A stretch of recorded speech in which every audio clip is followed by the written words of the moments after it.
What's up, guys? Mr. R here. I had a video earlier, but things happened and it got messed up, so I ended up having to remake this video. And I'm gonna make it shorter because that video was 20 minutes long, and I'm over here sitting editing on my phone, and it's just like taking all night just for me to delete stuff to make more memory, and it ends up just whatever. Just whatever. Let's just talk about basic training in Fort Sill. Fresh out of basic training, trying to tell you guys that's on my mind, tips and tricks so you guys can know what's going on before you probably already signed the dotted line. That's how you know you're going to Fort Sill, but basically I'm gonna tell you what's gonna happen. Okay, so a lot of YouTubers, not even YouTubers, just people making basic videos, forget about this, but I'm gonna let you guys know this now. You're probably gonna be in basic training for 2 weeks extra than when you think you're gonna get out. Okay, so when uh, I went in August 7th. August 7th, I showed up to Fort Sill. You show up at this place called reception. Okay, reception is basically it's waiting on everybody that's getting there at the same time to show up all together, and you're there for a week. I was there for a week, so you're most likely going to be there for a week. Basically, you just get your shots. They test your eyesight, your hearing. They pretty much get all the tests that MEPS didn't do, and the test that MEPS has done, they probably do them again, depending on the situation. And you just go through reception, and it's terrible because a little thing you'll find out throughout all of basic. If you're not National Guard, you're not priority, and that means they take slots before you do. Automatically, they'll take slots, so you might end up being a holdover or a hold under. If you get the AIT, you might become a hold under because you won't class because someone in National Guard gets your spot. It sucks. I'm active duty, but I luckily got all my spots so far. Every time there's like a chance for me to not get a spot, I've gotten a spot. And it's random too. You don't know if you're gonna get the spot till they call your name on that roster sheet that you're going to basic, or you're going to AIT, or you're classing in AIT, or you're graduating in AIT.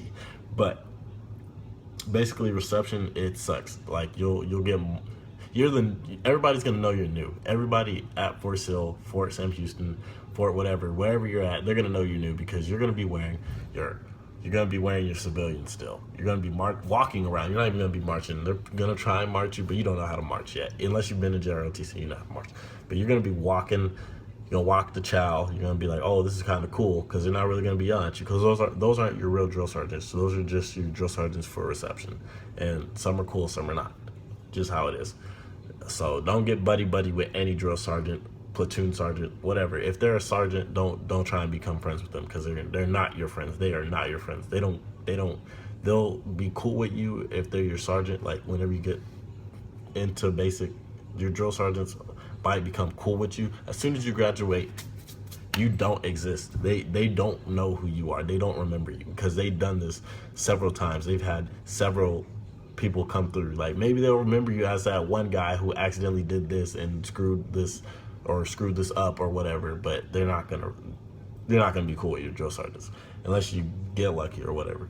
So, but just keep that in your head. When you're in reception, it's a long process. It takes a week for a reason. It's pretty long. You get your uniform, you get your boots. Don't lose any of that. You take your picture for your ID, for your cap card. Don't lose that. And you'll get your cap card on a piece of paper, and it looks weird, and it'll have an ID code on it. Do not leave that. Do not forget about it. You're probably gonna forget about it. I forgot about mine, and I ended up throwing it away, thinking it was useless. You're gonna need that ID later on for AIT. I needed mine to know where I was going, but my platoon sergeant told me where I was going. I'm going to Fort Bliss, and Fort Bliss leaves to Afghanistan in March. That means I'm going to Afghanistan. So whatever. But this ain't about me. This is about you guys that are going to basic training. Also, when you bring packing stuff, the packing list is like bringing like 10 white shirts, 20 socks, whatever. Don't even worry about that, because once you get into basic, you won't even be using any of that, because you'll go to the PX and they're going to take away your personal bags as soon as you get there anyway. So whenever you finally do get your personal bags, you're going to open up your bags and you're going to be like, what's with all these shirts? And you're probably going to try and give them away. So also, another tip, wear comfortable shoes, like wear running shoes. I say this because I was the one that wore some sneakers and they were not comfortable. Like they pretty much hurt, because this is like hilly terrain and there's rocky terrain, and it hurt my feet like wearing those sneakers because I was like, oh, I'm gonna be the cool civilian. I got some red, cool Nike Airs or whatever. Don't do that, and don't be the guy that brings cowboy boots. Ah, my God, my friend Triner, bro, he showed up with some cowboy boots on. I bet his feet were hurting. Do not bring cowboy boots. Bring some comfortable running shoes. All right. So reception. Once you get your boots and stuff, you know, you get your uniform, you're gonna feel cool because you're wearing your uniform, and the people that left the basic already left, and now you're the ones with the uniform, and some more new people are showing up, and they're in their civilians, and you're like, haha, I'm cooler than you because I got my uniform and you guys don't. But yeah, that means you're leaving pretty soon. And once you get the basic, my basic was luckily right across the way. And literally, I just had to walk and carry my stuff across the way. When you're walking, all the drill sergeants are gonna come and scream at you and stuff. Our shark attack wasn't even really that bad. Just don't drop your bags. Okay, they're gonna say, hold your bag in this hand, hold your bag in this hand. And when you come to basic like I did, I was underprepared. You know, I did push-ups and sit-ups and running and stuff, but not to the extent that I thought I should have. And that stuff was pretty heavy, carrying it in one hand.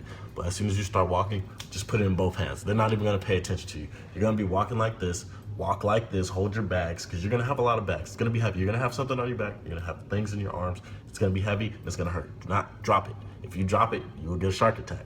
I was gonna drop mine because it was super heavy, and someone right next to me dropped, and the sergeants that are on the side, they'll immediately get on that person that dropped it. So if you're gonna drop it, don't drop it first. Just keep going. You'll be okay.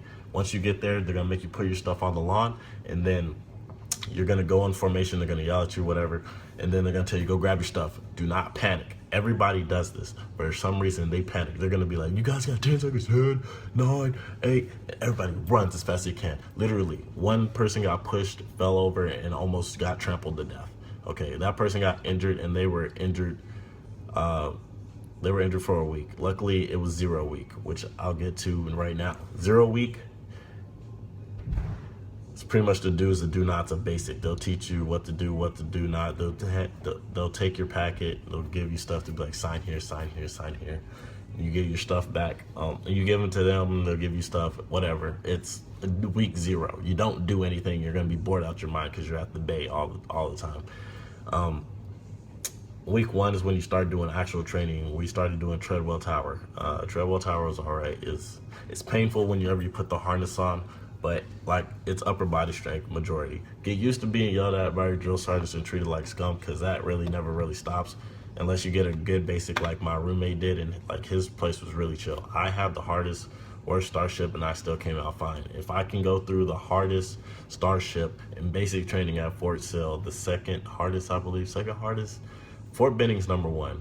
It's either Fort Leonardwood or Fort Sill that are like the next hardest. I'm not 100% sure. If I can make it, so can you. When I came in, I was a string bean. Now look at me. I have some bumps on my string bean arms. Okay, anybody can do it. Try as hard as you can not to get injured. Don't do nothing fucking stupid.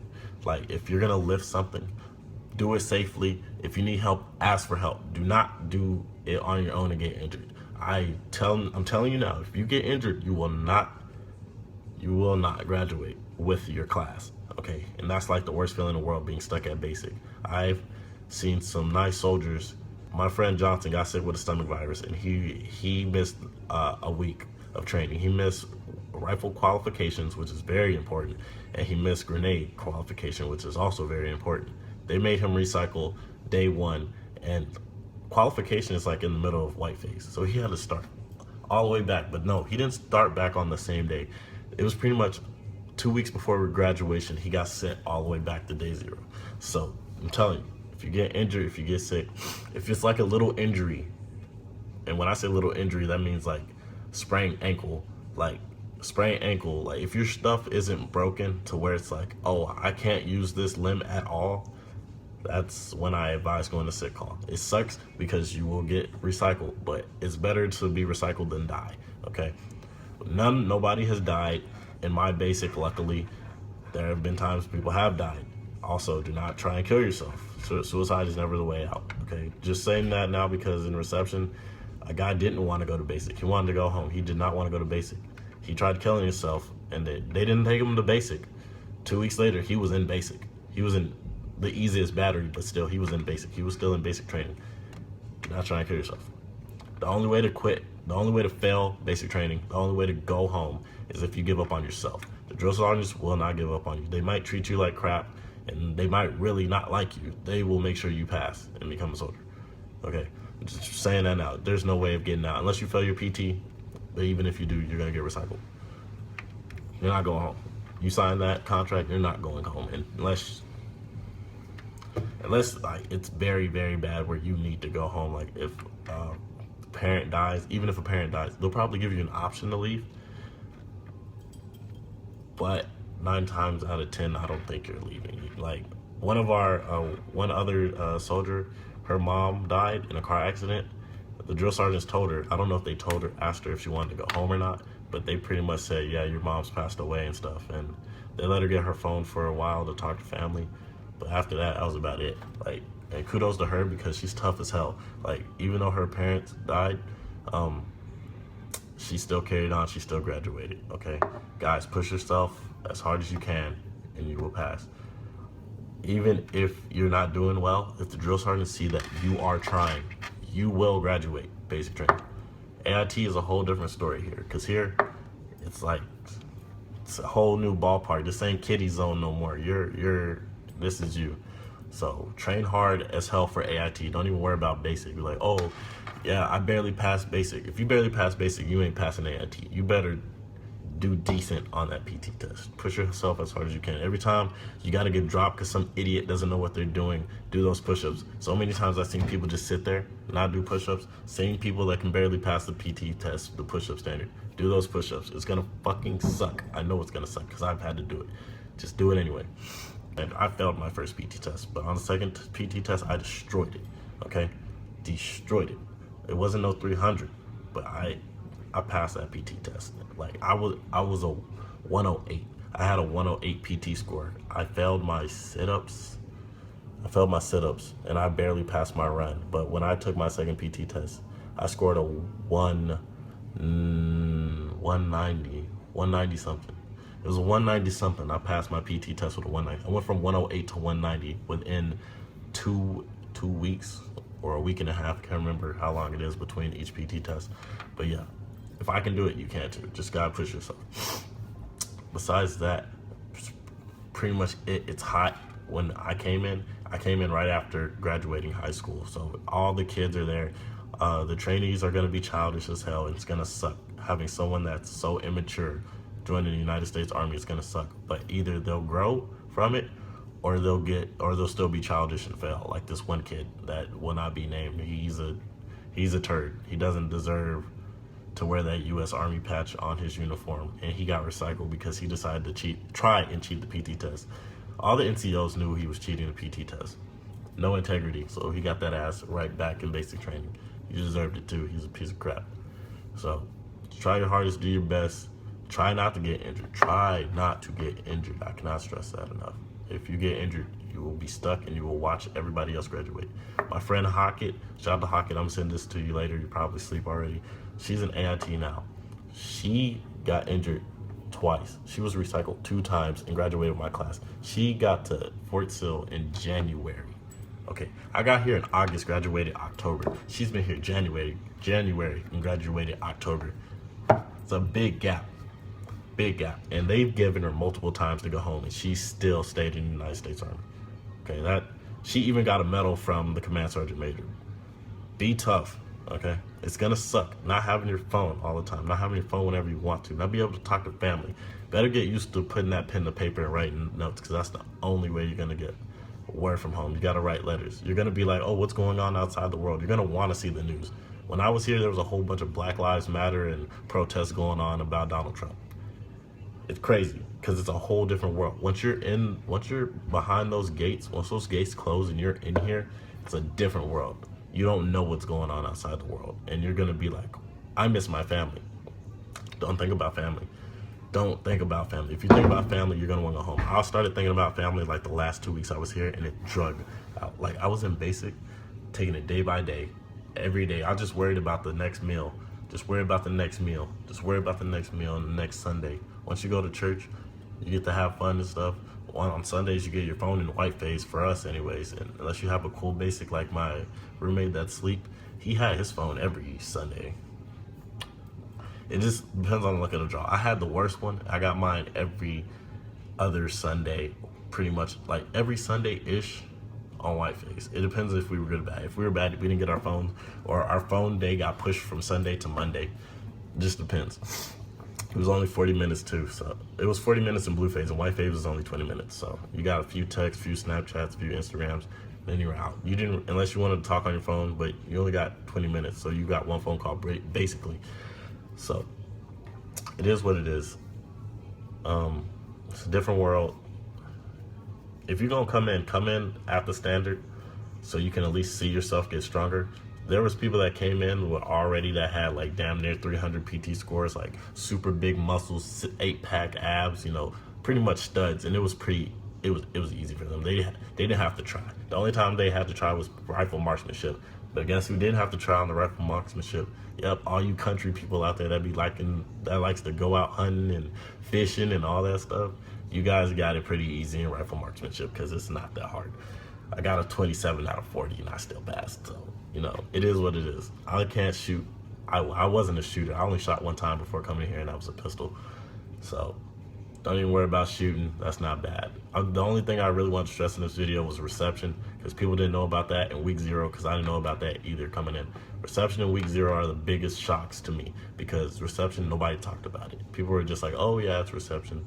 It sucks. But reception really sucks. And you find out National Guard steals your spot. Like, I had a mental breakdown in reception because I found out I could end up being a recycle, not doing anything for another week, because National Guard gets priority. So just gotta hope. Just gotta hope. I'd say pray. Not everybody likes praying. So you just gotta hope you get your spot. So yeah, miss you, Mr. R. Good luck to all you trainees, you know, all you future soldiers out there. I hope you do good. I wish you guys the best. And if you're coming to Fort Sill, you know, if you go to church on Sunday, I'll be there. I'll see you guys there. I go to the Buddhist ministry, so I'll see you guys there. If I'm still here, like, I leave in like 2, 3, 4 weeks. I can't even remember. I don't think about it. Don't think about the time. Like I said, take it day by day, meal by meal. Everything will be fine. Also, the meals kind of suck, but they're full of calories and stuff. So, because you sweat it all out. But that's pretty much it. I'll see you guys next time. Peace out.